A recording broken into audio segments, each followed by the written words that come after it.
The truth I never wanted to know. A marriage shattered. I never saw it coming. My world was shattered the moment I learned that my 5-year-old son wasn't mine. The truth hit me like a punch in the gut, and the aftermath left me questioning everything I thought I knew about love, trust, and family. It started with an innocent conversation. I was visiting my brother-in-law's place, just wanting to catch up. We were talking about everything and nothing when, out of nowhere, he dropped a bombshell. His wife, my sister-in-law, confessed something that left me numb. 5 years ago, Sarah told me something she could never take back, she said, her voice trembling. She told me she had slept with her best friend. And now you're raising a child who might not even be yours. At first, I thought it was a joke, a bad joke. But the more she spoke, the more I realized it wasn't. I could barely process her words. My head was spinning.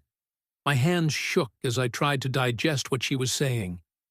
My son, the boy I had raised, loved, and protected, wasn't mine?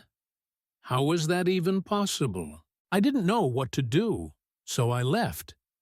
I didn't say a word.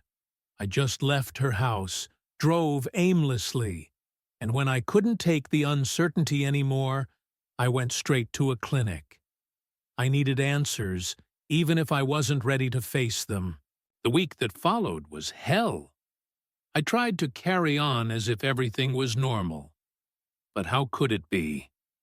The doubts were eating away at me. When the paternity test results came back, confirming what I had feared, my whole world turned upside down. I stood in my kitchen that night, staring at the paper in my hand. The reality was hard to swallow. Liam wasn't my son. The child I had called my own, the child I thought I had protected, was a stranger to me now. I couldn't hold it in anymore. When Sarah walked in, I didn't waste time. "We need to talk," I said, my voice cold. Her face paled when she saw the results in my hand. She didn't even deny it. She simply asked, "Who told you?" But I didn't care. I was done pretending everything was okay.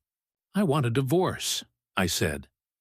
It wasn't a decision I thought I'd ever make, but it felt like the only choice. The trust was gone. The love was gone. She begged. She cried. She told me it was a mistake, that she'd been drunk, but I couldn't hear it. The betrayal was too much. And when she threatened to take Liam from me, something inside me snapped. "I don't want him," I said, the words feeling like knives. "He's not my son. You can take him. I'm done." It was the hardest thing I'd ever said, but I meant it. The boy I'd raised, the one I'd loved, had been a lie, and I couldn't pretend anymore. A week has passed since that night. Sarah is staying with her parents, and I've been alone in our house. The emptiness is unbearable, but at least there's no more pretending, no more lying to myself. My lawyer says the divorce will be straightforward. We've kept our finances separate, so there shouldn't be any issues there. But I can't help but feel the weight of it all. The anger, the sadness, the loss. I've been talking to my therapist, trying to make sense of everything. He says I've taken the hardest step, walking away. But it doesn't feel like it's getting any easier. The pain is still raw. And then there's Liam. Part of me still feels like I'm walking away from a part of myself. The guilt eats at me. But I also know that I'm not responsible for a child that isn't mine. No matter how much I loved him, the truth is the truth. But what about Sarah? Should I have stayed and worked through it for Liam's sake?